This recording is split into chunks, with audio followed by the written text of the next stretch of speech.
Bienvenue à cette session de formation sur les revues dans le contexte de la préparation à la certification ISTQB Test Manager.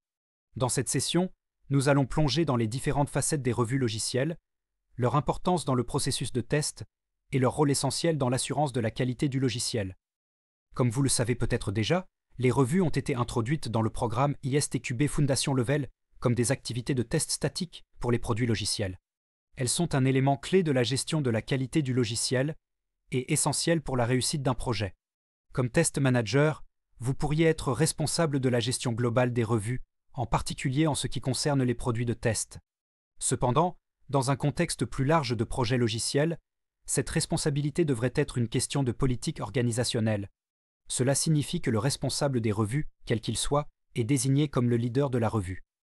Le leader de la revue doit veiller à ce qu'un environnement propice à la mise en œuvre des facteurs de succès définis dans le programme ISTQB Foundation Level soit en place.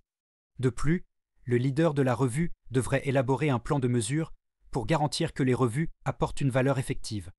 La participation des testeurs dans le processus de revue est essentielle en raison de leur compréhension approfondie du comportement opérationnel et des caractéristiques requises du système logiciel.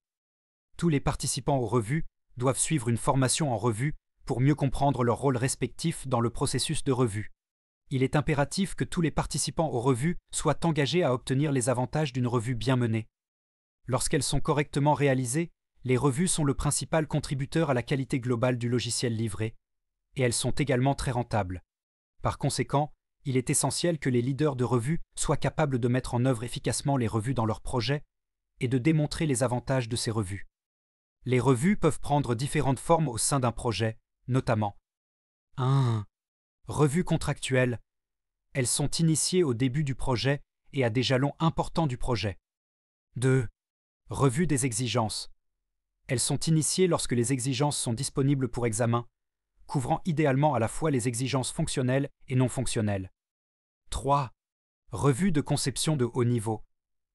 Elles sont initiées lorsque la conception architecturale globale est disponible pour examen. 4. Revues de conception détaillée. Elles sont initiées lorsque la conception détaillée est disponible pour examen. 5. Revues de code. Elles sont réalisées lorsque les modules individuels du logiciel sont créés, y compris les tests unitaires, leurs résultats et le code lui-même. 6. Revues des produits de test. Elles peuvent couvrir le plan de test, les conditions de test, les résultats de l'analyse des risques en matière de qualité, les tests, les données de test, les environnements de test et les résultats des tests. 7.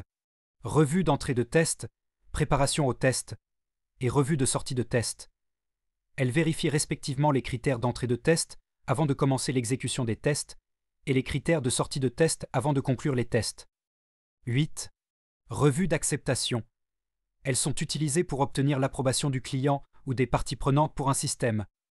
Il est important de noter que les revues doivent être complétées par d'autres formes de tests statiques, telles que l'analyse statique, ainsi que par des tests dynamiques du code. L'utilisation de ces techniques combinées améliore la couverture des tests et permet de détecter plus de défauts. Enfin, le programme ISTQB Foundation Level a introduit plusieurs types de revues, notamment les revues informelles, les revues de passage en revue, walkthrough, les revues techniques et les inspections.